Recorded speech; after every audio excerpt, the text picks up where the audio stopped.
அந்த கணபதியாலே ஊர் வாழ்த்து நன்மகளே செந்தமிழ் மகளே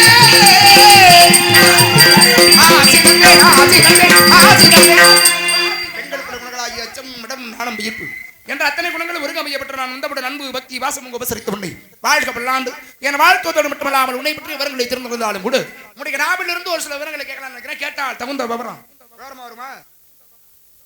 தெரிஞ்சது என்ன பத்தி தெரிஞ்சிருந்தாலும் கூட உங்க நாவால கேட்கணும்னு நான் நினைக்கிறேன். நடந்தது நடக்க போகுது அனைத்து உங்களுக்கு தெரியும். நான் யாருங்கிறது உங்களுக்கு நல்லா தெரியுமில்ல. காது கேக்குமா? காது கேட்கும் தாங்க. நீங்க சொன்னதை வச்சு நாங்க சொல்லிக்கிட்டு இருக்கேன். என்ன கேட்டேன்? உங்கள்ட்ட சில விவரம் கேட்டுக்கணும். பத்தின விவரம் எனக்கு தெரியும். இருந்தாலும் உங்கள்ட்ட கேட்கலாமான்னு. கேளுங்கள் தரப்படும், தட்டுங்கள் திறக்கப்படும். உங்ககிட்ட கேட்கலாமா? காது கேட்குமா?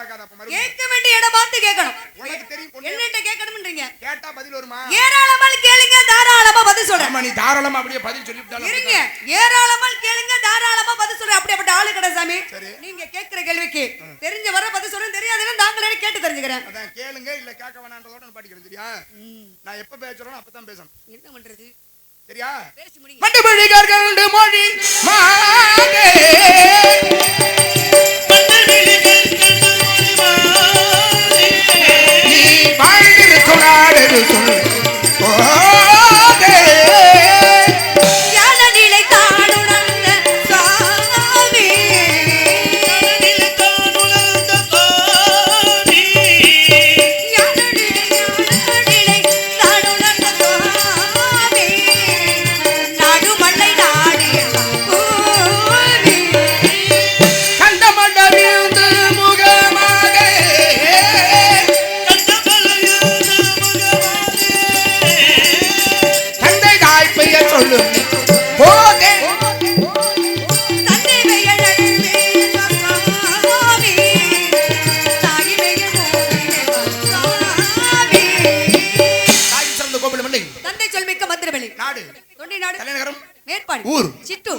நீங்க அப்படிதான் நினைக்க கூடாது. குளிர்ச்சி தரத்திலேயே கொண்டு இறைவனுக்கு படைச்சவன மனம் குளிர்ந்து நம்மளுக்கு ஆசீர்வாதம் கொடுப்பாரு. குளிர்ச்சி தரக்கூடியதை கொண்டு போய் இறைவனுக்கு கொடுக்கறதுக்கு தான் என்ன காரணம்னு கேக்குறேன். தெய்வ மனம் குளிர்ந்தாதான் மக்க மனமும் குளிரும். ஏமா மனம் குளிரணும்னா தெய்வத்திற்கு பாசுரம் பாடலாம், பாசுரம் பாடுவாங்க. கண்டிப்பா ஒரு தேவாரம் பாடலாம், ஒரு திருப்புகழை பாடலாம். இப்படி எல்லாம் பாடினால் இறைவனுடைய மனம் குளிரும். ஆனா செந்திலை என்ற குளிர்ச்சியை மேலே ஒன்று கொடுப்பதற்கு என்ன காரணம்னு கேக்குறேன். தெய்வத்துக்கு கொடுக்க வேண்டிய பொருள் குளிர்ச்சியான பொருள் தான் கொடுக்கணும். மேல நான் கோபமா இருக்கேன். தெய்வத்துக்கு குளிர்ச்சி தான் கொடுக்கணும். இல்லங்க, முருகப்பெருமானுக்கு குளிர்ச்சி மகாசுடைய ஆலயங்கள்ல பார்த்தோம்னா துளசியை கொடுப்பாங்க. துளசி தீர்த்தம் கொடுப்பாங்க. துளசியை கொடுக்குறாங்க தெரியுமா? துளசிங்கிறது சூடு. துளசி. ஆமா. அப்ப கொடுக்கிறது எதுக்கு அப்படின்னா, அவர் எப்பொழுதுமே பார்க்கடலிலே பள்ளி கொண்டு இருக்கக்கூடியவர், குளிர்ச்சியானவர். அவர் குளிர்ச்சியான இடத்துல இருக்கிறார். அப்ப அவருக்கு நிகரான ஒன்றை இங்கே கொடுக்க வேண்டும் என்பதற்காக துளசியை கொடுக்குறாங்க. இதே ஒரு சிவபெருமானுடைய ஆலயத்துக்கு போனோம்னா இங்கே வில்வ இலை தான் கொடுப்போம். ரெண்டுக்கு வித்தியாசம் இருக்குல்ல. ரெண்டை கொடுக்கக்கூடிய இடம் மாறுபடுகிறது இல்லையா? இப்ப ஆத்தாளுக்கு விழா நடக்குதுன்னு வைங்களேன், பால் குடம் எடுப்போம். பால் குடம் எடுத்துட்டு வருவோம். பால் குடம் எடுப்போம். ஏன்? பால் குடம் ஆத்தாவுக்கு பால் குடம் எடுத்துட்டு வருவோம். பொதுவா அம்பாளுடைய திருவிழாக்கள்லாம் பாத்தீங்கன்னா பங்குனி, சித்திரை, வைகாசி இந்த மாதிரியான மாசங்கள்ல தான் நடக்கும். ஏன்னா இந்த மாதங்களில் எல்லாம் சூரியனுடைய வெப்பம் ரொம்ப அதிகமா இருக்கும். அதீதமான வெப்பமா இருக்கும். அந்த நேரத்திலே அம்பாளை மனம் குளிர செய்தால் அவள் நம்மை மனம் குளிர செய்வாள். மாரியை பொழிபவள் மாரியம்மா, புகழ் மாறிட செய்பவள் மாரியம்மா. அம்மா அம்மா மாரியை பொழிபவள். இந்த மாதிரி மழையை கொடுத்து நமக்கு வேண்டியவற்றை எல்லாவற்றையும் அம்பாள் கொடுப்பாள் என்பதற்காகத்தான் என்ன பண்றோம்? அம்பாளுக்கு பாலாபிஷேகம் பண்றோம். பாலாபிஷேகமே பண்ணாத ஒரு அம்பாளுடைய ஆலயம் இருக்கு தெரியுமா உங்களுக்கு? இருக்கு. இருக்கு, உனக்கு தெரியுமா? இருக்குங்க. மறுபடியும் பாரு. சமயபுரம் மாரியம்மன், சமயபுரம் முத்துமாரியம்மனுடைய ஆலயம். பாலாபிஷேகம் பண்ண மாட்டாங்க. அபிஷேகம் பொதுவா திரவத்தால் அபிஷேகம் நடக்காது. ஏன்னா அது வேம்பு மரத்தால் ஆனது. மரத்தால் இந்த சிலையே மரத்தால் செய்யப்பட்டதுதான். அம்பாளுடைய அந்த பெரிய விக்கிரகம் இருக்குல்ல, அது மரத்தினால் செய்யப்பட்டது. அதனால அதற்கு திரவத்தாலான அபிஷேகம் கிடையாது. கோயிலுக்கு போனோம்னா அர்ச்சனை பண்ணுவோம். அர்ச்சனை வாழைப்பழத்தை வாங்கிட்டு போயிடுவோம், தேங்காய் வாங்கிட்டு போயிடுவோம். தேங்காயே உடைக்காத கோயில் இருக்கு. ஏன்? ஸ்ரீரங்கம் தான். ஸ்ரீரங்கம் ரங்கநாதருடைய ஆலயம். ஏன் அங்க மட்டும் தேங்காய் உடைக்க மாட்டாங்க? ஐயா சயன குலத்தில் இருக்கிறாருமா. அப்படின்னு உறங்கி கொண்டிருக்கிறார். உறங்கிட்டு இருக்காரா? மகாவிஷ்ணு இல்ல உறங்கிட்டு இருக்காரா? மக்களை அவர் தூங்குனா அப்புறம் உலகமே தூங்கிடுவாரா? அதான் நான் கேக்குறேன். தூங்குவது போல் இருக்கிறார். இப்ப உங்களுக்கு இன்னொரு எடுத்துக்காட்டு சொல்றேன்.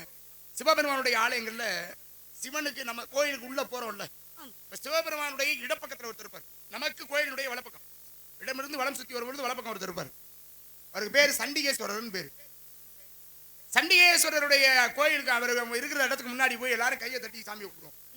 கை தட்டி சாமி கும்பிடுறது ஏன் கை தட்டி சாமி கும்பிடுறாங்க? அவருக்கு என்ன காது கேட்காதா? அப்படி தாமா சொல்லி வச்சுட்டு நம்மள பூரா காது கேட்காத சாமி ஒண்ணு இருக்குன்னு சொல்லி காது கேட்காதுன்னு சொல்லிட்டோம். காது கேட்கும், அவருக்கு காது கேட்கும். அவரு ஆக சிறந்த தீவிரமான சிவபக்தன்மா. சாலசர்மன் பேரு. அப்பாவினுடைய காலையே வெட்டிவிட்டாராம். கை கீழே இருந்து ஒரு கம்பை எடுத்து ஓங்கி வெட்ட போறாரு. அப்பா முதல்ல அவரு என்ன பண்ணுவாருன்னா மாடு மேய்க்கிறாரு. ஊர்ல உள்ள மாடெல்லாம் அவர் தான் மேய்ச்சிட்டு வருவாரு. மாடு மேய்ச்சிட்டு வரும் பொழுது வீட்டுக்கு வந்தா பகல்ல காலையில பால் எடுப்பாங்க. மாலை நேரத்திலையும் பால் எடுக்கும் போது எந்த மாட்டிலையும் பால் இல்லை. என்னடா இது ஒரு பிரச்சனையாவே இருக்கேன்னு சொல்லி அப்பா போய் பாக்குறாரு. பார்க்கும் பொழுது மணலால் ஒரு லிங்கத்தை செய்து வைக்கிறார். அந்த லிங்கத்தின் மீது மாடுகள் எல்லாம் இயற்கையாவே வந்து பாலை சுரந்துட்டு போயிருக்கு. எல்லா மாடும் எல்லாத்தையும் வந்து பால் சுரந்து விட்டு செல்லும் பொழுது பார்த்தாரு, உன்னாலதான் இது நடக்குதுன்னு சொல்லி அந்த சிவலிங்கத்தின் மீது காலை எட்டி உதைக்க போறாரு. பார்த்தான் பிள்ளை, கீழே ஒரு கம்பு கிடந்துச்சு. கம்பை எடுத்தான், எடுத்து அப்பாவோட காலை தான் அடிக்க போனான். அது மழு என்ற ஆயுதமாக மாறி அப்பாவுடைய காலையை வெட்டிருச்சு. சண்டி மூர்க்கத்தனமாக நடந்து கொண்டார். சண்டி என்றால் மூர்க்கம். சண்டி மூர்க்கத்தனமாக தன்னுடைய தந்தையே வெட்ட துணிந்ததனால சண்டிகேஸ்வரர் அப்படின்ற பேரை வாங்குறார் இல்லையா? அவருதான் அங்கே இருக்கிறார். அப்பொழுது அவர் கொடுக்கப்பட்ட பட்டம் என்ன? சிவாலயங்களிலே இன்றளவிலும் அவர் தான் கணக்கப்படல. சிவன் ஆலயத்திலிருந்து எந்த விதமான ஒரு திருநீரை கூட நான் எடுத்துட்டு போகலன்னு அவர் முன்னாடி போய் கையை தொடர்ந்து சிவனோட சொத்து சிவனுக்கு தான் போய் சேரணும். அப்ப அங்க விஷயத்தை பாருங்க என்ன நடக்குது. அவரு சிவ சிந்தனையிலே மூழ்கி சிவ தியானத்தில் இருக்கிறார். அவருடைய தியானத்தை ஒருபோதும் எடுத்து விடக்கூடாது. அதே போலதான் ஸ்ரீரங்கத்தில் ரங்கநாத பெருமானும் இந்த மாதிரியான சட்டங்கள் எல்லாம் அவருடைய அந்த தியான நிலையை கெடுத்து விடக்கூடாது என்பதற்காகத்தான் ஸ்ரீரங்கத்துல தேங்காய் உடைக்கிறது இல்ல. இப்ப சிவனை வழிபட்டவர்கள் எல்லாரையும் நம்ம என்னமா சொல்றோம்? நாயன்மார்கள். ஆமா, நாயன்மார்கள், சிவனடியார்கள். அதிலே குறிப்பிட்டு எல்லாரையும் சிவனடியார்கள் சொல்றோம் மொத்தமா. ஆனால் அதில் ஒரு குறிப்பிட்ட 63 பேரை மட்டும் நாயன்மார்கள் இல்லையா? இந்த நாயன்மார்கள் எல்லாம் எப்படி இறைவனுக்கு பயங்கரமா சோதனை கொடுப்பாரு சிவபெருமான். மிக மிக கொடிய சோதனை எல்லாம் கொடுப்பாரு. அந்த சோதனையை கொடுத்து அவர்களை அதற்கு பிறகாக இறைவன் சென்று அவர்களுக்கு அருள்வார். இப்படிதான் நடக்கும். பெத்த பிள்ளைய கரியா சமைச்சு கொடுத்தாரு ஒருத்தர். பெத்த பிள்ளைய கரியாக சமைத்து கொடுத்தாரு. செய்தது பெருந்துண்டு. ஆனால் பேர் என்ன தெரியுமாமா? சிறுதொண்ட நாயனார்னு பேரு. பெருந்தொண்டு செய்தார், ஆனாலும் சிறுதொண்ட நாயனார் பேர் வாங்கினார். உங்களுக்கு விரங்கமடைகளே வள்ளியாக தொண்டில் அடிக்கும் அன்பு சகோதரி ரேணுகா தேவி அவர்களுக்கு விழா குழுவின் சார்பாக பொன்னாடை அணிவித்து மலர் மாடை அணிவித்து பெருமை சேர்க்கப்படுகிறது.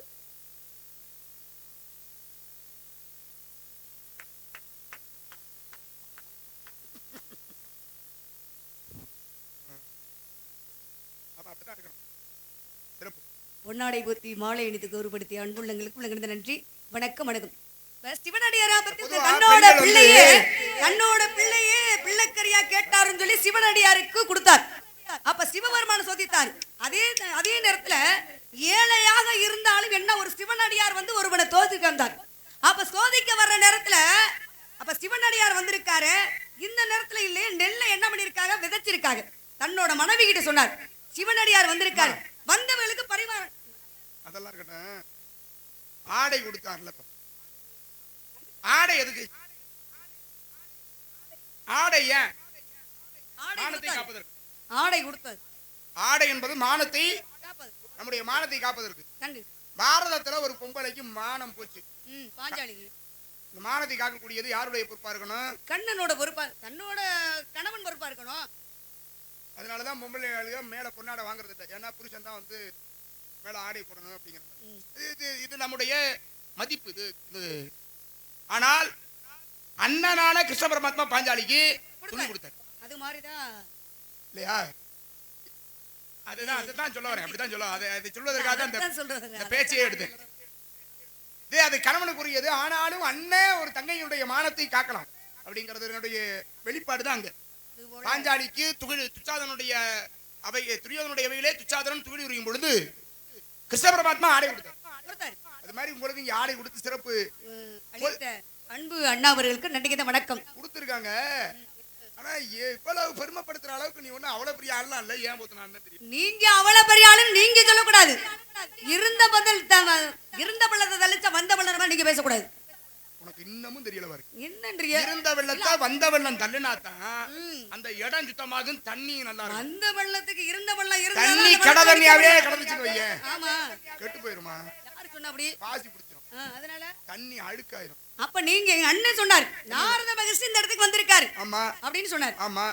அப்ப நாரதர் மகரிஷி வந்திருக்காரு, நம்ம ரொம்ப புண்ணியம் பண்ணியிருக்கோம் அப்படின்னு சொல்லி நீங்க உங்களை பார்த்தேன்.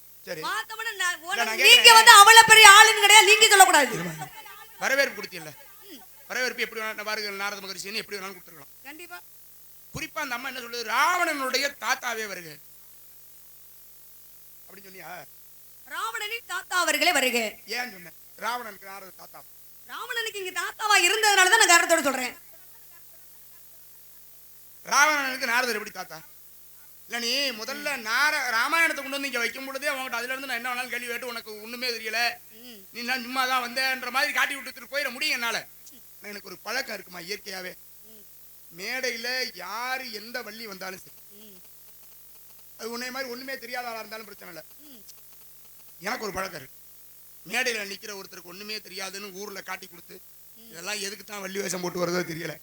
விடிஞ்சா இதுக்கு சம்பளம் வேற, ஊர்ல சோறு, அங்கேருந்து வர்றதுக்கு வண்டி, இதெல்லாம் கொடுத்து கூட்டிட்டு வந்து புண்ணியம் இல்லாம போச்சே அப்படின்னு 4 பேர் பார்த்து பேசுற மாதிரியான ஒரு சூழ்நிலையை நான் உருவாக்கவே மாட்டேமா. நீ கேட்டு பாரு என்னை பத்தி. நானும் கண்டிப்பா சொல்றேன்.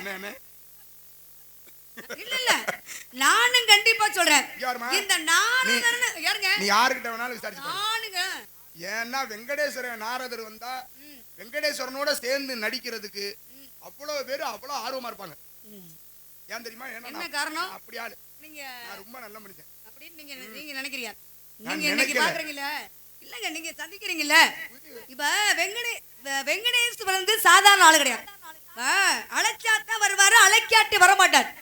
நீங்க சொன்னீங்க ராவணனின் தாத்தா அவர்களே வருக, என்ன காரணத்தோட சொன்னீங்க அப்படின்னு நீங்க கேட்டிருக்கீங்க. நீங்க இன்னொன்னு, நான் யாரையும் காட்டு கொடுக்க மாட்டேன் அப்படின்னு சொன்னீங்களே, யாரையும் காட்டு கொடுக்க மாட்டேங்க. எப்பொழுதுமே நாராயண நாராயண நான் மட்டும் தான் அனுதினமும் உங்களை நினைச்சுக்கிட்டு இருக்கேன். யார நீங்க யார்கிட்ட சொன்னீங்க? ஸ்ரீமன் நாராயணமூர்த்தி கிட்ட. அப்ப நாராயணன் சொன்ன உடனே நாராயணன் என்ன சொன்னாரு? ஒரு விவசாயி சாதாரண ஒரு பூலகத்துல பிறக்கிறவர் எல்லோருக்குமே யாராக இருந்தாலும் அவருக்கு தலைக்கணம்னு ஒன்று இருந்தா கட்டாயம் அதை குறைச்சி ஆகணும். எப்பொழுதுமே பாருங்க, அதுல மகாவிஷ்ணு என்ன செஞ்சாரு, என்னை விட உலகிலே சிறப்பான ஒரு நாராயணனுடைய பக்தனை பார்க்க முடியாதுன்னு நான் போய் சொல்றேன். அப்படியாப்பா? ஐயவா, உன் கையில ஒரு எண்ணெய் கிண்ணத்தை தானே, இந்த எண்ணெய் கிண்ணத்தை கையில வச்சுக்கிட்டு உலகம் முழுவதும் சுத்தி வந்துரு. ஆனா இந்த எண்ணெய் கீழே கொட்டவே கூடாது அப்படின்னு சொல்லி அனுப்பிச்சு. அப்ப அவர் கொடுத்த வாக்கு யாருடையது? மகாவிஷ்ணு சொல்றாரு. மகாவிஷ்ணுடைய பக்தனான நான் என்ன பண்ணுவேன், எண்ணெய் கிண்ணத்தை பார்த்துக்கிட்டே உலகத்தை பூரா சுத்திட்டு வந்துட்டேன். நாராயணன் சொன்னீங்களா? கையில வாங்கும் போது நாராயணன் சொன்னது. அதுக்கப்புறம் திரும்பி வந்து மறுபடியும் அவர்கிட்ட கொடுக்கும் போதுதான் நாராயணா கொண்டு வந்துட்டேன்னு.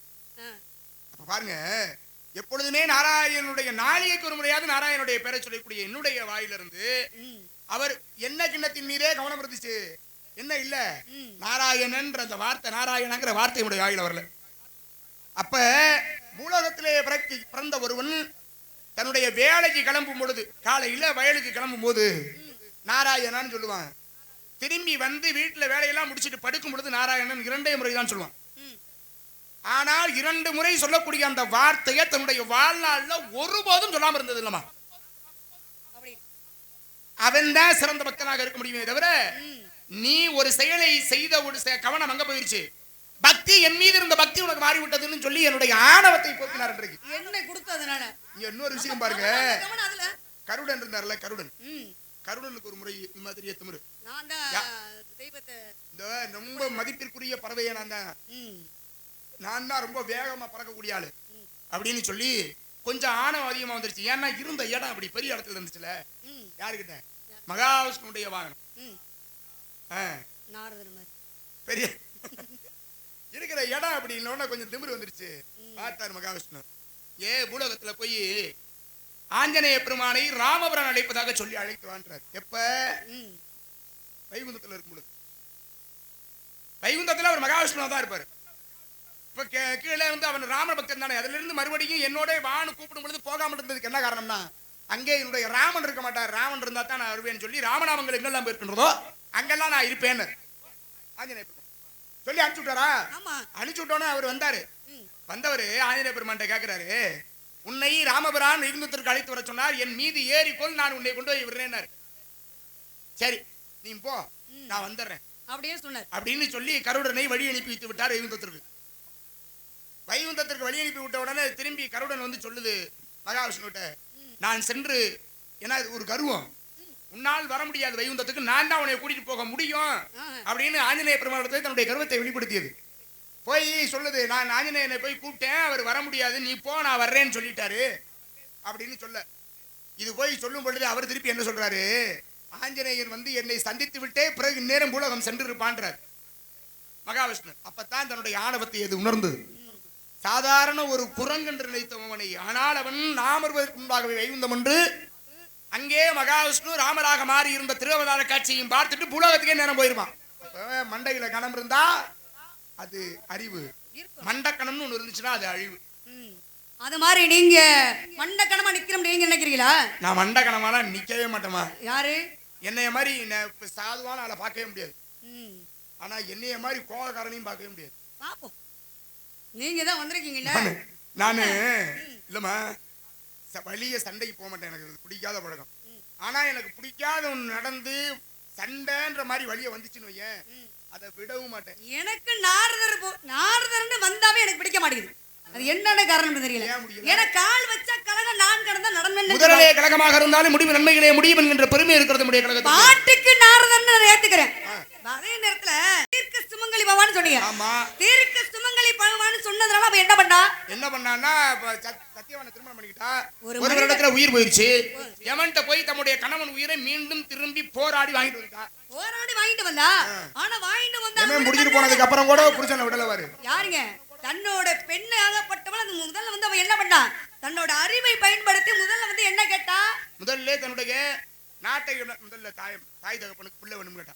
அதுக்கப்புறம் ஏன்னா அவர் அதற்கு பிறகு நாட்டை ஆள்வதற்கு அரசன் இல்லை, அதனால என்னுடைய தாய் தகப்பனுக்கு ஒரு ஆண் வாரிசு வேணும்னு கேட்டா. அதற்கு பிறகாக என்னுடைய மாமனும் மாமியாரும் கண்ணிழந்து இருக்கிறார்கள், கண்ணிழந்து இருக்கின்றவர்களுக்கு கண்ணு கிடைக்கணும், அவர்கள் இழந்த நாடு மறுபடியும் திரும்ப கிடைக்கணும் அப்படின்னு சொல்லி கேட்டுக்கிட்டா. மூன்றாவதாக வரம் கேட்கிறா, எனக்கு குழந்தை வேணும்னா தந்தேன் வரத்தைனார் யமதர்மன். வரத்தை கொடுத்துட்டேன்ட்டார். கணவனே இல்ல, புருஷனே இல்லையே, இப்ப எப்படி எனக்கு பிள்ளை கொடுப்பேன்னா, வேற வழியே இல்ல, புருஷனுடைய உயிரை திரும்பி கொடுத்துட்டாரு, வாங்கிட்டு வந்துட்டான். அவளுக்கு அறிவு இருந்துச்சுமா, அவ ரொம்ப சாதுர்த்தியமான பெண்ணு. யாரு? சாவித்திரி போனா அவங்க தன்னோட அறிவை பயன்படுத்தி நீங்க தீர்க்க சுமங்கலி பண்ணான்னு கூட அவளுக்கு அறிவு இருந்துச்சு. யாருக்கு கேக்குறியா? நீங்க இல்லன்றீங்களா? எல்லாருக்கும் அது மாதிரி இருந்தா பிரச்சனை இல்லங்கற. இல்லப்பா, நீங்க நாரத மகரிஷி, நீங்க இந்த இடத்துக்கு வந்திருக்கீங்க. மண்ணால வந்தது மகாபாரதம், பெண்ணால வந்தது ராமாயணம்னு சொல்றோம். ஆமா. இப்ப இதிகாசம் என்பது ராமாயணம் மகாபாரதம் ரெண்டு. ஆமா. சிவரகசியம் ஒன்னு இருக்கு. சிவரகசியம்ங்கிறது இதிகாசத்துல இல்லையே இல்ல. அது ஏங்க அப்படி? அப்படி நாடகக்காரர்களை தவிர வேற யாரும் சொல்ல மாட்டாங்க. அதுவும் குறிப்பிட்ட ஒரு சில பேர் சொல்றது. சிவரகசியம் என்பது இதிகாசம் ராமாயணம் மகாபாரதம் இருக்குல்ல, ரெண்டுமே நடந்த கதைகள் என்ற அடிப்படையிலே உருவானது. அதனாலதான் அதுக்கு இதிகாசம்னே பேரு இல்லையா? ஒருவருடைய வாழ்வியலை வைத்து உருவானது. அதெல்லாம் முதல்ல பாருங்க, ராமனுடைய வாழ்வியலை வைத்து தான் உருவாயிருக்கு ராமாயணம். மகாபாரதம் ஒரு வம்சத்தினுடைய வாழ்வியல். அப்ப இதிகாசம் என்பது ராமாயணம் மகாபாரதம் ரெண்டு மட்டும் தான் இதிகாசம். சிவரகசியம்ங்கிறது இல்ல, அது பேரு கணக்கு. இது ரெண்டுமே ரகசியமாவே இருக்கு. அது என்ன? இது ரெண்டுமே மகாவிஷ்ணுடையது. இது ரெண்டுமே வைணவம். இது ராமாயணமும் மகாபாரதம் வைணவம். ஆனால் சிவரகசியம் என்பது சைவம். அதுக்கு இதுக்கு சம்பந்தமே கிடையாது. மகாபாரதமும் ராமாயணம். மகாபாரதத்துல நம்ம என்ன தெரிஞ்சுக்கலாம்? அண்ணன் தம்பினா இப்படித்தான் இருக்கக்கூடாது. ராமாயணத்துல அண்ணன் தம்பினா இப்படித்தான் நடந்துக்கணும் அப்படின்னு ஒரு காரணம் இருக்கு. இப்ப ராமன் யாரோட பிள்ளை? ராமன் தசரதனுடைய பிள்ளை. தாய் யாரு? கோசலை. பரதன் யாரோட பிள்ளை? பரதன் கையனுடைய பிள்ளை. லட்சுமணன் சத்ருகன் யாரோட பிள்ளை? சுமத்திரனுடைய பிள்ளை. இப்ப பூலகத்துல ரெண்டு பிள்ளைய பிறக்குறாங்களே, ரெட்ட பிள்ளைய. ஆமா, நான் முதல்ல உங்க அண்ணன் பேசுறேன், கேக்கலையா? அழகா பேசுறீங்க. ரெண்டு பிள்ளைய பெக்கறாங்க. ரெட்ட பிள்ளைகளா பிறந்தா ராமலட்சுமணன் தான் பேர் வைப்பான். அது வேற தாய் பிள்ளை தானே? ஆமா, வேற தாய் பிள்ளையா இருந்தாலும் அழகா ஒண்ணு பேசுனீங்க. ஆமா, ஆனா பேசுனா அது உண்மைதான். ஏன்னா ஆதிசேஷன் எப்பொழுதுமே ஸ்ரீமன் நாராயணமூர்த்தியை அகலாது இருப்பவர். அவர் மேலதான் இவர் அரியணையாக்கி படுத்திருக்கிறார். அவரை விட்டு நீங்கி தன்னால் ஒருவதும் இருக்க முடியாது என்பதனாலதான் தொட்டில தூக்கி போட சொன்னாங்க. அப்ப பிள்ளைகள் இப்படி பிரியாமல் இருக்க வேண்டும் என்பதற்காக தான் ராமலட்சுமணன் பேர் வைக்கிறது.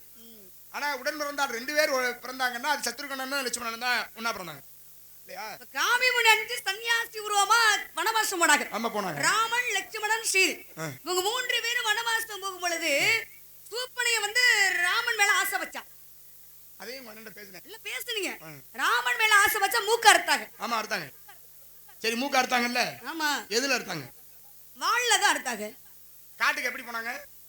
காமிமுனி அணிஞ்சு சன்னியாசி உருவமா மரவுரி தரித்து போனாங்க. ஆமா. கையில அவர் வச்சிருந்தது வில்லும் அம்பும் தான் வச்சிருந்தாரு. ஆயுதம் கொண்டு போக கூடாது. அம்ப வச்சு அறுக்க முடியுமா? அறுக்க முடியாது, குத்திதான் எடுக்க முடியும். அம்ப வச்சு குத்தாதான் முடியும். ஆனா வாள் கொண்டு அறுத்தாருல லட்சுமணன். எப்படி ஏன் அறுத்தாருங்கிற கதையை தான் அண்ணன் பேசினேன். வாள் கொண்டு லட்சுமணன் அறுத்தாருல, வாள் எப்படி வந்துச்சு லட்சுமணனுக்கு? இது என்ன என்னிட்டே திருப்பி கேக்குறீங்க நீங்க? நீ தானமா பேசினப்பா. இல்ல ராமன் வந்து லட்சுமணன் வந்து சூப்பனைய மூக்க அறுக்கிறதுக்கு வாள் எப்படி காட்டுக்குள்ள வந்துச்சு அப்படி நீங்க கேட்டிருக்கீங்க. அத நான் திருப்பி கேட்பேன் உங்கள்ட்ட. லட்சுமணன் நீங்க வச்ச பதில் சொல்லு. நீங்க வச்ச சட்டம் கிடையாது, நான் வச்சாதான் சட்டம். என்னறியா நேரா ஆயிடுச்சு. இல்ல பதில் சொல்லு. நீங்க என்ன சபடால பேசிட்டு இருக்கியா? தெரியுமா தெரியாதா? என்ன நீங்க சபடால பேசிட்டு இருக்கீங்க? நீங்க பதில் தெரியுமா தெரியாதா? யாருங்க? நீ கேட்டதுக்கெல்லாம் உடனே நான் பதில் சொன்னேன்ல. யாரு? ஏன்? இல்ல பதில் சொன்னீங்க. லட்சுமணன் வந்து மூக்க அறுக்கிறதுக்கு வாள் வந்து எப்படி? எப்ப நீங்க வச்ச சட்டம் இல்ல. எதிரியா இருந்தாலும் உண்மையை ஏத்துக்கணும். கேட்டதுக்கு நான் உனக்கு எச்சரிக்கிறேன்.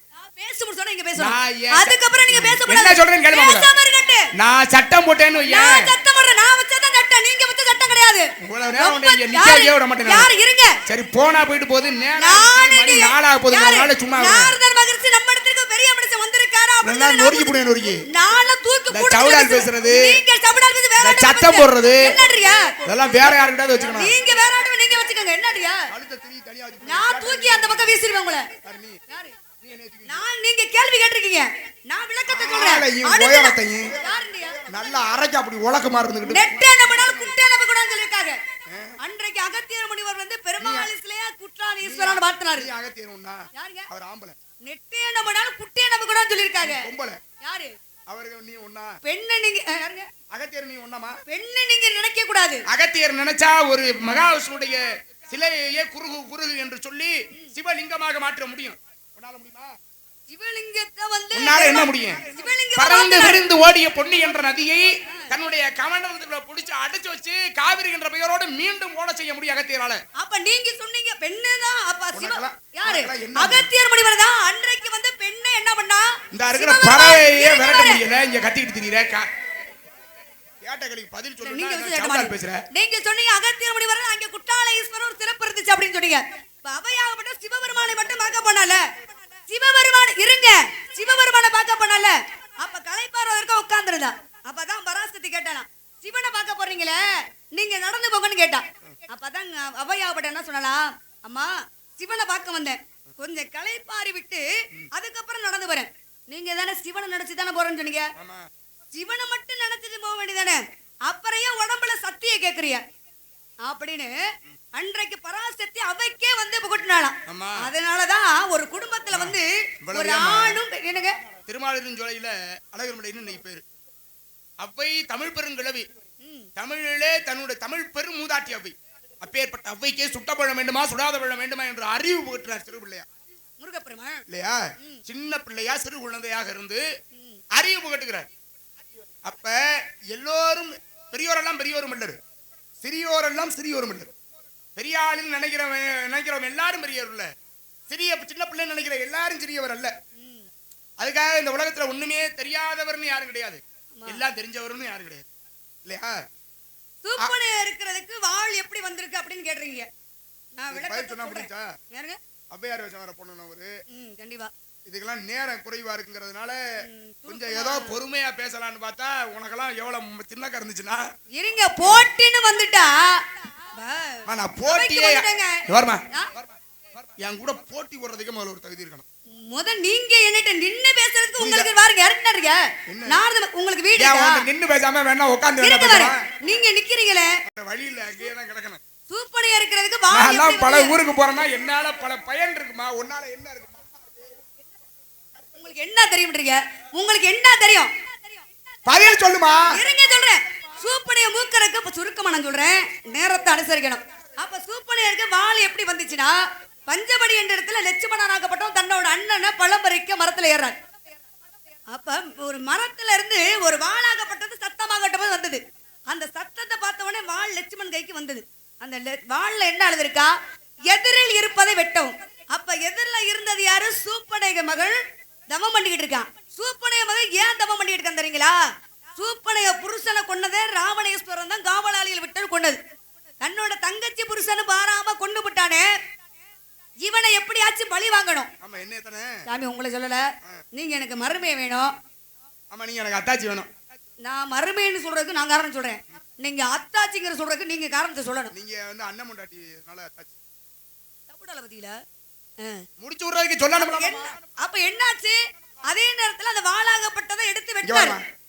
வாளி வாளி எங்க இருந்து வந்துச்சு? மரத்துல இருந்து. லட்சுமணன் பஞ்சபடி என்ற இடத்துல தன்னோட அண்ணனுக்கு பலம் பறிக்க இருந்தாரு. சரி அந்த வாள்ல என்ன எழுதி இருந்துச்சு? எதிரில் இருப்பதை வெட்டவும். எதிரில இருக்கிறத வெட்டவா? எதிரில் ஏங்க எதிரில் எதிரில இருக்கிறத வெட்டனா மரத்து கலைய வெட்டிருக்கலாம்ல. அப்படி நினைக்கீங்க. தவம் பண்ணிட்டு இருந்த யார் தெரியுங்களா? தலைய கீழே வச்சு காலை மேல வச்சு யார் தவம் பண்ணது? சூப்பனைய மகன் தவம் பண்ணிக்கிட்டு இருந்தான். யார் அழிப்பதற்காக? சூப்பனைய மகன்னா மகன் பேர் என்ன? நீங்க இதுலயே விவரமாக இப்ப எவ்வளவு இருக்கு? சரி பதில் தெரிஞ்சிருக்கு ஏதோ ஒரு வகையில.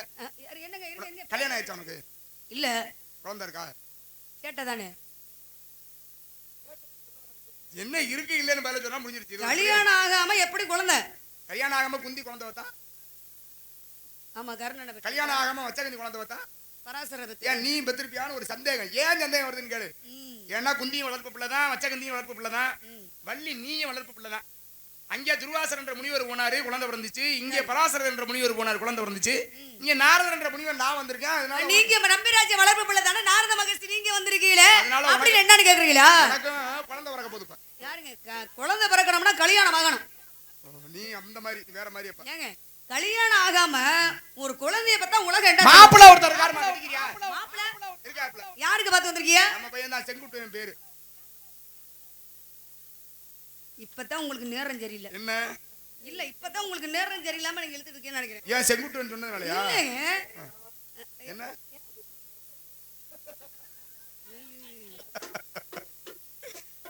ஏன் இப்ப என்ன சொன்னதுல என்ன பிழை?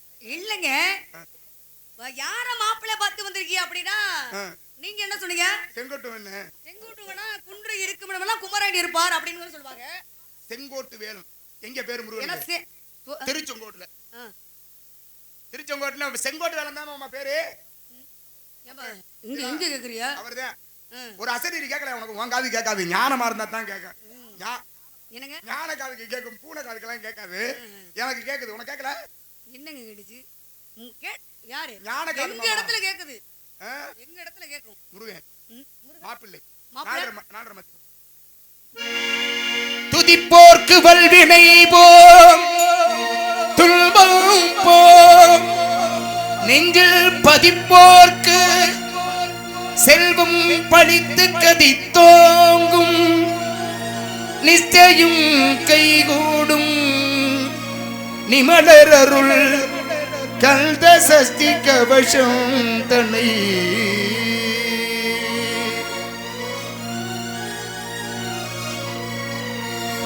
சிந்தையெல்லாம் அந்த கந்தன் வசம், நெஞ்சம் சிந்திப்பதும் கந்த சஷ்டி கவசம்.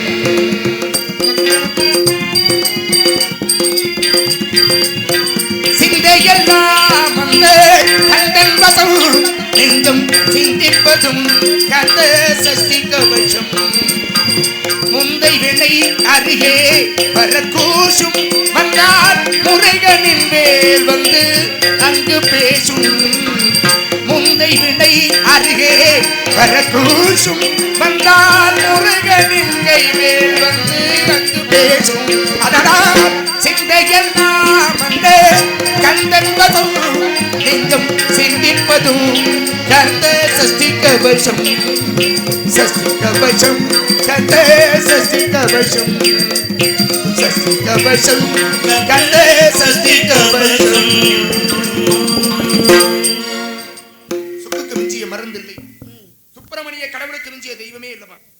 அவர்தான் புரிச்சேன். முருகப்பெருமானா மாப்பிள்ளை பார்த்து வந்திருக்கீங்க. ஆமா. ரெண்டாம் தாரம் கல்யாணம் பண்ணிக்க சொல்றீங்களே, இல்ல உங்களுக்கே சரியா இருக்கான்னு கேக்குறேன். ரெண்டாம் தாரம் கல்யாணம் பண்ணணும், நாங்க சக்கலாத்து சண்டை போடணும், உங்க தலை தப்பிக்கணும், நீங்க இங்க வந்திருக்கீங்க. இது நீ பேசினாதான் அப்படி கேட்கு, காது கொண்டு கேட்க முடியல, அப்படி இருக்கு. கட்டிக்கான்னு சொன்னா என்ன பக்கத்துல போ, தள்ளி வருது. நீ பக்கத்துல போனாலே சத்தம் வருது. முருகப்பெருமான மாப்பிள்ளைய பார்த்து வந்து சொல்றீங்க. ஆமா. ரெண்டாம் தாரம் கல்யாணம் பண்ணிக்க யாராச்சும் எந்த தாய் தப்பனா சேர்த்துக்குவாங்களா? எங்க தாய் தப்ப இல்லாத அக்கறையே உங்களுக்கே அந்த அக்கறை வந்துச்சுன்னு கேக்குறேன். நீங்க அப்படியே குடும்பமா போய் பொண்ணு வாத்து மாப்பிள்ளை வாத்து கல்யாணம் பண்ணிட்டு குடும்ப நடத்துற ஆளு தானே. நீங்க வேற எங்க கிடைக்கிறவ யாரோ கூட்டிட்டு வர இல்லங்க, மனசு ஒத்து போனா கூட்டி போவான், அவ்வளவுதான். ஆனா முருகப்பெருமான மனசுல பிடிக்கும். உலகிலே முருகனை தவிர வேறு எவரும் உன்னை நீங்க என்னதான் சொல்லுங்க, முருகப்பெருமான கல்யாணம் பண்ணிக்க முடியாது. நீ தலைகீழாவே நடந்து போனாலும் சரிதான். காரைக்காலமையார் மாதிரி முருகனை விட்டா உனக்கு, முருகனை கட்டிக்கிட்டா உன் வாழ்க்கைக்கு மோட்சம். நீங்களும் தலைகளை தான் இல்லன்னு வை, உன் வாழ்க்கையே வீச்சம். நீங்க அப்படி நினைக்காத. ஒரு பெண்ணு நினைச்சாலும் வச்சுக்க, பராசக்தி சிங்க மகடத்துல தான் உட்கார்ந்திருக்கா. பராசக்தி பெண்ணுதான், ஆனா சிங்க மகடம். நான் கேக்குறேன், சரி நீ முருகனை கட்டாம கடைசி வரையும் இருந்துருவேன் சத்தியமன். யாருங்க? முருகப்பெருமான ரெண்டாம் தாரம் கல்யாணம் பண்ணிக்க முடியாது. நான் முருகனை கட்டிக்கவே மாட்டேன் சத்தியம். நீங்க வச்ச சட்டம் கிடையாது. மாப்பிள்ளை பிடிக்கலனா பேசாம போக வேண்டிய ஆளு தான் நீங்க. கட்டிக்கினாலும் கட்டிக்க மாட்டேன், கட்டிக்க மாட்டேன் சத்தியம். முருகப்பெருமான மாப்பிள்ளை பார்த்து வந்திருக்கீங்க. என்னன்றீங்க? முருகப்பெருமான மாப்பிள்ளை பார்த்து வந்திருக்கீங்க. மாப்பிள்ளை பார்த்து வந்திருக்கீங்க. சரி, நாங்க வேற யாரையும் விரும்புறியா? வேற யாரையும் விரும்புறியா? எங்க குல வழக்கமே கூட்டி மனசு கூட்டி போவான். இல்லங்க, இல்ல எனக்கு ஏதோ சந்தேகமா இருக்கு. வேற யாரையும் விரும்புறோம் வந்ததுல இருந்தே சந்தேகப்படுறீங்க. என்ன காரணம்? ஏமாமா வேற யாரையும் விரும்புதுல? நான் என்ன சொல்றேன்னா, முருகப்பெருமான நான் கல்யாணம் பண்ணிக்கணும்னா முருகனை கட்டிக்கமா. ஏங்க அன்னு பகலும் இந்த அவஸ்தையை விடுத்து அவன் நீங்க ஒரு தொலைக்கு இருப்பாய் சரி மடுத்து சொல்லுங்க வார்த்தைகளமா. பெரிய மனுஷனுக்கு புள்ள பிறந்திருக்கு பாருங்க. நீ வேற சொல்றத நான் கேட்கணுமா? நீங்க தலைகீழ நின்னாலும் நான் கேட்க முடியாது. சாமி கூட்டி கொஞ்சம் வாலி குறஞ்சது. கூட்டி கூட பலண்ட கோத்திரத்தை குறையோ. கூட்டி சாமி கூட்டி சாமி கூட்டி கூட்டி கூட பலண்ட கோத்திரத்தை குறையோ. போட்டம ஓடி வந்து கண்ணா தரே. காசு கொடுத்து வாங்கி நீ இப்படி பண்ணும்போதெல்லாம் எனக்கு கோவமே வர மாட்டேங்குதுமா. என்னங்க வம்பா இருக்கு? சிரிப்பா தான் இருக்கு எனக்கு. எப்படி? இந்த உள்ள பூச்சி நினைக்கிறீங்களா? உள்ள பூச்சி சாதாரண படம் எடுத்து ஆடுது. நாகட்டா பூச்சி எல்லாம் படம் எடுத்து ஆடுச்சுனா பாத்து நம்ம உள்ள பூச்சி எல்லாம் சாதாரண நினைக்காதீங்க. அது எந்த இடத்துல என்ன செய்யணும் தெரியும். உங்களால பிடிக்க முடியுமா? ஒரு இடத்துல இருக்குமா? பிடிக்க முடியுமா? உள்ள பூச்சி பிடிக்க முடியுமா? யாரு உள்ள பூச்சி? யாரு உள்ள பூச்சி கூட பிடிக்க முடியலனா அப்புறம் என்ன மனுஷன்? இப்படி எல்லாம் ஜாமியார் எல்லாம் மாப்பிள்ளை பிடிக்கலனா பேசா கட்டிக்கமா முடியாது நான் சொல்றேன். உண்டு சூரிய அஸ்தமனம் ஆவதற்கு பாப்போம். உனக்கு வந்த கண்டபடி வீரனுக்கு திருமணம் செய்தேன் கண்ணால் கண்டு மகிழ்வேன். என்னடா இது என்ன வம்பா இருக்கு? முருகா உங்களுக்கு தான் காத்துருக்கு. சீக்கிரம் வாங்க முருகா.